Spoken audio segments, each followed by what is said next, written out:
तो लर्नर्स आज हम लोग इस वीडियो में सोशल साइंस यानी कि जो सामाजिक विज्ञान का आप लोगों का सब्जेक्ट होता है ना, तो बिहार बोर्ड क्लास 10th के क्या है कि आप लोगों का 16 फरवरी को सामाजिक विज्ञान का फाइनल परीक्षा। तो सामाजिक विज्ञान के फाइनल परीक्षा में जो डिट्टो जाकर एग्जाम आपके एग्जाम में छपना जाए ना, वैसे VBI ऑब्जेक्टिव क्वेश्चन को लेकर चले आए। ठीक है, तो इस वीडियो में लोग मोस्ट VBI और गेस्ट क्वेश्चन को करने वाले हैं। तो आप लोग वीडियो में शुरू से लेकर अंत तक बने रहिएगा और एक एक क्वेश्चन को ना कैसे भी उसे घोर कर पी जाइए या कैसे भी कर लेकिन उसे याद जरूर कर लीजिएगा। तो फटाफट से हम लोग क्वेश्चन की ओर बढ़ते हैं।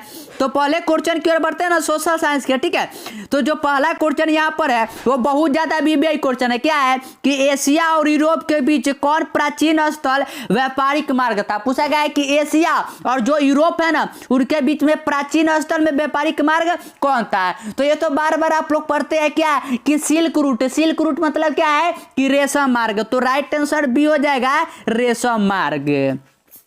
क्वेश्चन नंबर 2 की ओर बढ़ते तो 2 है कि चौरी चौरा कांड के बाद गांधी जी ने निम्नलिखित में से किस आंदोलन को बंद कर दिया। पूछा है कि जब चौरी चौरा कांड हुआ था ना, तो उसके बाद गांधी जी ने कौन सा आंदोलन बंद कर दिया था। तो सबसे पहला आंदोलन कौन था, तो आप लोग कहिए कि असहयोग आंदोलन। तो असहयोग आंदोलन को बंद करते हैं। तो राइट आंसर सी हो जाएगा असहयोग आंदोलन।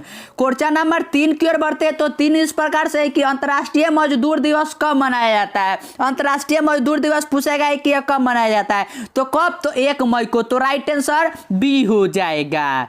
क्वेश्चन नंबर 4 की ओर बढ़ते तो 4 है कि वर्तमान में भारत में कितने केंद्र शासित प्रदेश है। मतलब क्या है कि यूनियन टेरेटरी। जैसे कि दिल्ली क्या है, तो दिल्ली केंद्र शासित प्रदेश है। चंडीगढ़ क्या है, तो केंद्र शासित प्रदेश है। तो वैसे कितने केंद्र शासित प्रदेश है यहाँ भी, तो याद रखिए कि कुल कितने हैं, तो 9 है। कितने हैं, 9। तो राइट आंसर बी हो जाएगा। क्वेश्चन नंबर 5 की ओर बढ़ते तो 5 है कि सूचना का अधिकार संबंधित कानून कब पारित हुआ। सूचना का अधिकार मतलब क्या है कि कोई भी आप लोग चीज खरीदने जाते तो देखते हैं ना, कुछ पर लिखा होता है कि इसमें क्या मिलाया हुआ है, क्या है, कैसे यूज करना है। तो सूचना का अधिकार होता है। तो ये आंदोलन कब पारित हुआ था, तो याद रखिए कि 2005 में। तो राइट आंसर बी हो जाएगा। क्वेश्चन नंबर 6 की ओर बढ़ते हैं ना, तो क्वेश्चन नंबर जो 6 है वह इस प्रकार से कि किसने कहा था लोकतंत्र जनता का, जनता के द्वारा तथा जनता के लिए शासन है। यह किसने कहा था कि लोकतंत्र जो है ना वह जनता का, जनता के द्वारा और जनता के लिए शासन है। तो याद रखिए कि यह जो है ना, यह कहा गया है अमेरिका के जो भूतपूर्व राष्ट्रपति अब्राहम लिंकन थे ना, उनके द्वारा। तो राइट आंसर बी हो जाएगा।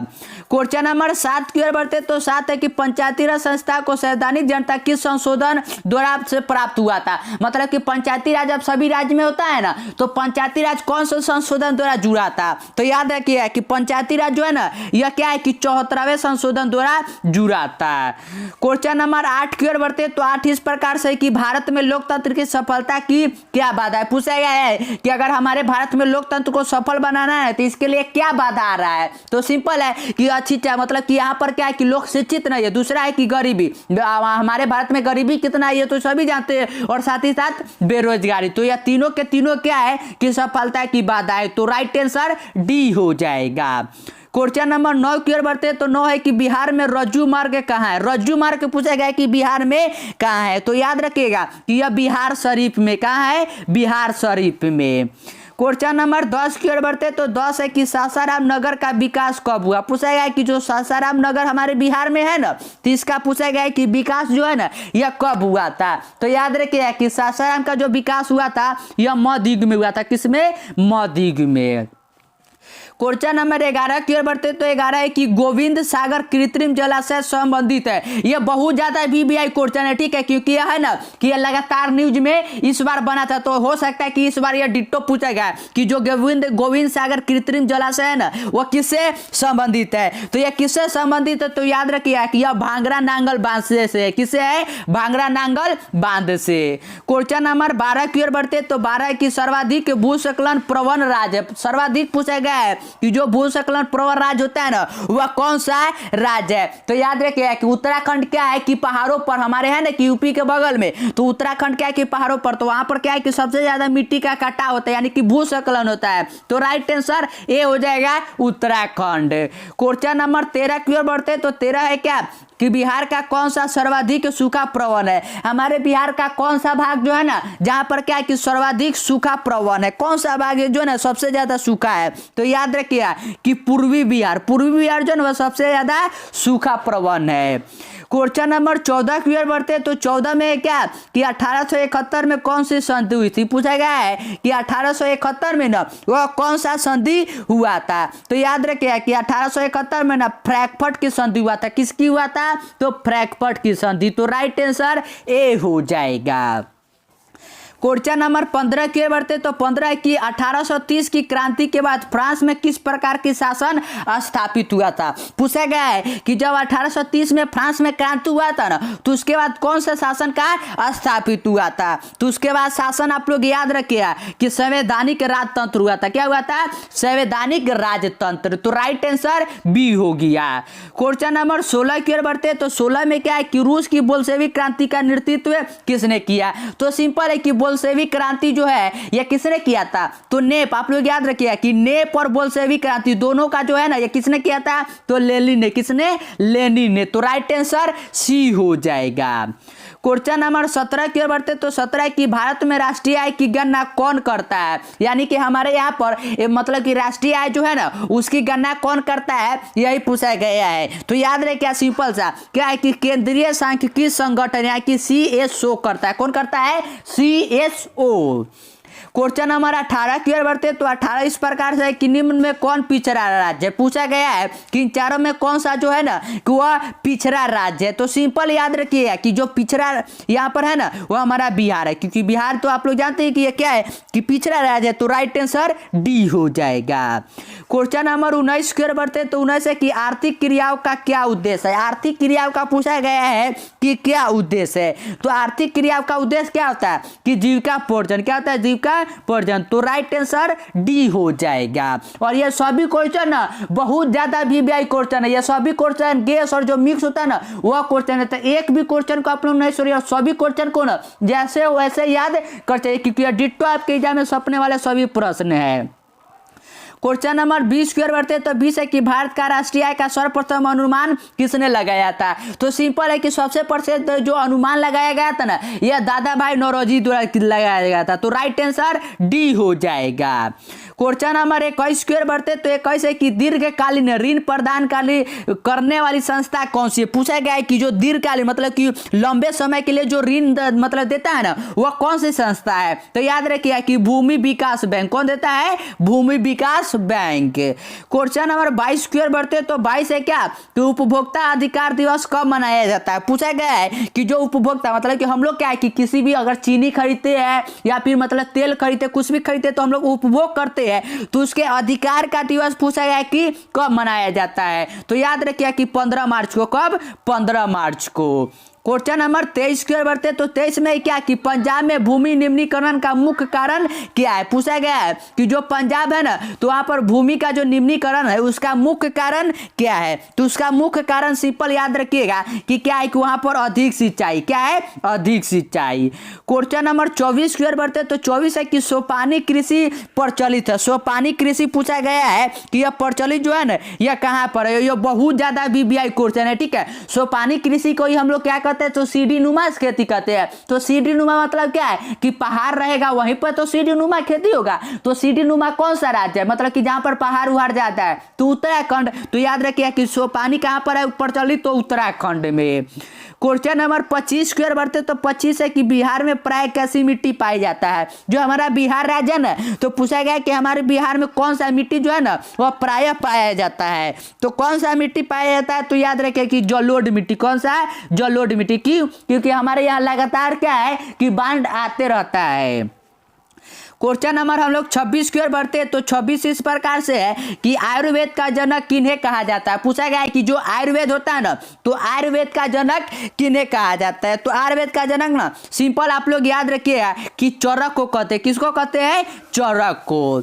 क्वेश्चन नंबर 27 स्क्वायर बढ़ते तो 27 इस प्रकार से कि बिहार में कितने प्रतिशत क्षेत्र में वन है। जैसे कि अगर हमारा बिहार ऐसा है, सपोज करके चले कि गोल है, तो इसमें कितना परसेंट जो है ना, यहाँ पर सिर्फ वन है, ठीक है, तो कितने परसेंट पर वन है, तो आप लोग सिंपली याद रखिए क्या कि जो 7% है ना वो उतने पर ही वन है, तो राइट आंसर डी हो जाएगा। क्वेश्चन नंबर 28 की ओर बढ़ते तो 28 है क्या कि निम्न में कौन लौह युक्त खनिज का उदाहरण है। लौह युक्त खनिज का उदाहरण कौन सा है, तो याद रखिए कि मैग्नेटाइट है। कौन है, मैग्नेटाइट। क्वेश्चन नंबर 29 की ओर बढ़ते तो 29 है कि सबसे घटिया कोयला, सबसे अच्छा कोयला तो आप लोगों को याद होगा, तो मैंने बताया है क्या कि एंथ्रासाइट होता है, लेकिन यहाँ पर है कि सबसे घटिया मतलब कि जो सबसे खराब कोयला होता है ना वह कौन सा है, तो सबसे खराब कोयला याद रखिए कि पीट होता है। कौन होता है, पीट। और सबसे अच्छा पूछे तो एंथ्रासाइट। क्वेश्चन नंबर 30 की ओर बढ़ते हैं ना, तो 30 इस प्रकार से कि निम्न में कौन रोपण फसल नहीं है। कौन इन चारों में से है ना जो सा रोपण फसल नहीं है, जिसको हम लोग रोपते नहीं है, तो सिंपल है कि चाय। क्या है, चाय। क्वेश्चन नंबर 31 की ओर बढ़ते तो 31 है कि भारत की प्रमुख खाद्यान्न फसल कौन है। पूछा गया है कि हमारे यहाँ पर प्रमुख मतलब खाने वाला जो फसल है ना वह कौन सा है, तो सिंपल है कि हमारे यहाँ पर क्या है, तो धान, यानी कि हम लोग चावल खाते हैं, तो राइट आंसर डी हो जाएगा। क्वेश्चन नंबर 32 की ओर बढ़ते हैं तो 32 जो है ना, तो 32 क्या है, यहाँ पर 32 दिया हुआ है इस प्रकार से है कि बिहार में कितना प्रतिशत कृषि क्षेत्र है। पूछा गया है कि हमारे बिहार में ना कितना प्रतिशत जो है ना वह कृषि क्षेत्र है, तो याद रखिए कि 60%। कितना है, 60%। क्वेश्चन नंबर 33 की ओर बढ़ते तो 33 है कि निम्नलिखित में कौन संचार सेवाओं का अंक है। संचार सेवाओं का अंक कौन सा है, तो याद रखिएगा कि समाचार पत्र होता है यह क्या करता है कि संचार ही करता है, टेलीफोन भी करता है और टेलीविजन भी करता है, तो राइट आंसर डी हो जाएगा। क्वेश्चन नंबर 34 की ओर बढ़ते हैं ना, तो 34 इस प्रकार से कि मानवीय पूंजी निर्माण का मुख्य घटक क्या है, कि मानवीय पूंजी का पूछा गया कि मुख्य घटक क्या है, तो स्वास्थ्य सेवाएं वह भी क्या है, अगर स्वास्थ्य करते तो वह भी है, आवास भी है और सिंचाई एवं प्रशिक्षण भी है, तो राइट आंसर यह भी हो जाएगा डी। क्वेश्चन नंबर हम लोग 35 की ओर बढ़ते हैं ना, तो 35 इस प्रकार से दिया हुआ है कि वैश्वीकरण का अर्थ है। वैश्वीकरण का अर्थ पूछा गया है कि वैश्वीकरण का अर्थ क्या है, तो इसका अर्थ होता है कि विश्व अर्थव्यवस्था। क्या होता है, विश्व अर्थव्यवस्था, तो राइट आंसर सी हो जाएगा। क्वेश्चन नंबर हम लोग 36 की ओर बढ़ते हैं तो 36 इस प्रकार से है कि अर्थव्यवस्था के किस क्षेत्र से हरित क्रांति संबंधित है। पूछा गया कि हरित क्रांति जो हुआ था ना, तो हरित क्रांति किससे था, तो आप लोग कहिए कि धान की खेती से था, तो धान की खेती मतलब क्या है कि कृषि क्षेत्र, और कृषि किस में आता है, तो प्राथमिक क्षेत्र में, तो राइट आंसर ए हो जाएगा प्राथमिक क्षेत्र। क्वेश्चन नंबर 37 की ओर बढ़ते तो 37 इस प्रकार से है कि निम्नलिखित में कौन सा संस्थान भारत में मुद्रा जारी करने के लिए अधिकृत है, तो कौन सा जो है ना संस्था वो रुपया मतलब कि मुद्रा जारी करता है, तो रुपया पर आप लोग देखते हुए क्या है, कुछ पर लिखा होता है आरबीआई, मतलब क्या है कि रिजर्व बैंक ऑफ इंडिया, तो राइट आंसर ए हो जाएगा reserve bank of India. Question number 38 की ओर बढ़ते तो 38 इस प्रकार से है कि बिहार राज्य है। पूछा गया है कि जो बिहार है ना वह बिहार कैसा राज्य है, तो हम लोग जानते हैं कि हमारा जो बिहार राज्य है यह क्या है कि यह कृषि प्रधान राज्य है, तो राइट आंसर डी हो जाएगा। क्वेश्चन नंबर 39 की ओर बढ़ते तो 39 है कि निम्नलिखित में कौन हमारे रहन सहन के स्तर को प्रभावित करता है। पूछा गया है कि तीनों में से कौन सा जो है कि हमारे रहन सहन के स्तर को ना प्रभावित करता है, तो सिंपल है कि अगर किसी भी प्रति मतलब कि जैसे कि अगर कोई व्यक्ति 500 महीना मतलब कि एक दिन में कमा रहा है और कोई 1000 कमा रहा है, तो 1000 कमाने वाला क्या करेगा कि अच्छा अच्छा कपड़ा पहनेगा, अच्छा अच्छा खाएगा पिएगा, अच्छा अच्छा मतलब घर में रहेगा, तो उसके रहन सहन को प्रभावित कर रहा है कि नहीं, तो कौन करता है, तो प्रति व्यक्ति आय करता है, तो राइट आंसर सी हो जाएगा। क्वेश्चन नंबर 40 की ओर बढ़ते तो 40 है कि बिहार में कितने जिले हैं, तो बहुत ही सिंपल है, बिहार में कितने जिले हैं, तो 38 जिले हैं।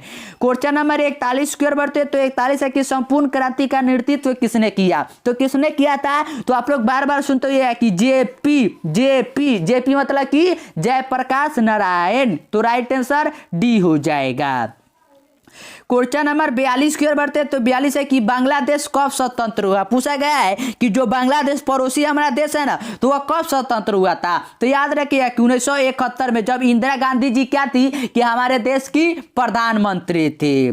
क्वेश्चन नंबर 43 की ओर बढ़ते हैं। तो 43 में क्या है कि भारत में किस राज्य में सर्वप्रथम पंचायती राज की शुरुआत हुआ। पूछा गया कि जो पंचायती राज है ना, जैसे कि हमारे यहाँ बिहार में पंचायती राज है जिसमें महिलाओं को 50% आरक्षण है, तो सबसे पहले पंचायती राज कहां पर हुआ था। तो याद रखिएगा कि यह सबसे पहले राजस्थान के नागौर जिला में हुआ था। ठीक है, तो राइट आंसर ये हो जाएगा कि राजस्थान में। क्वेश्चन नंबर 44 की ओर बढ़ते हैं। तो 44 इस प्रकार से है कि निम्नलिखित में कौन केंद्र शासित प्रदेश है। ठीक है, कौन केंद्र शासित प्रदेश है। तो उत्तराखंड क्या है कि राज्य, छत्तीसगढ़ भी राज्य, केरल भी राज्य, लेकिन चंडीगढ़ क्या है तो केंद्र शासित प्रदेश यानी कि यूनियन टेरिटरी है।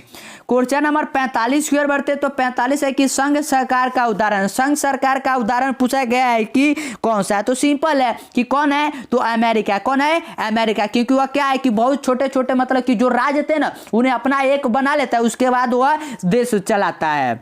क्वेश्चन नंबर 46 की ओर बढ़ते तो 46 है कि भारत का केंद्रीय बैंक कौन है। पूछा गया है कि भारत का यानी हमारे जो इंडिया है ना इसका केंद्रीय बैंक कौन सा है। तो ये तो जस्ट मैंने आपको बताया है कि आरबीआई यानी कि रिजर्व बैंक ऑफ इंडिया है। क्वेश्चन नंबर 47 की ओर बढ़ते तो 47 है कि कृषि उत्पादकों के मानकीकरण के लिए किस मानक का प्रयोग किया जाता है। तो सिंपल है कि अगर कोई भी कृषि उत्पादक है मतलब कि खाने वाला चीज है तो उसके उत्पादक के लिए याद रखिएगा कि एक मार्ग का यूज करते हैं। किसका करते हैं, एक मार्ग का यूज करते हैं। अगर सोना चांदी तो आप पूछे ना कि अगर सोना उना सबको किसके गति करते हैं तो उसके लिए याद रखिएगा कि हॉलमार्क का करते हैं। किसका करते हैं, हॉलमार्क का। क्वेश्चन नंबर 48 की ओर बढ़ते हैं। तो 48 इस प्रकार से कि निम्न में कौन प्राथमिक क्षेत्र से संबंधित है। इन तीनों में कौन सा जो है ना से प्राथमिक क्षेत्र से संबंधित है। तो याद रखिए कि जो कृषि होता है वही तो प्राथमिक से होता है। तो राइट आंसर सी हो जाएगा।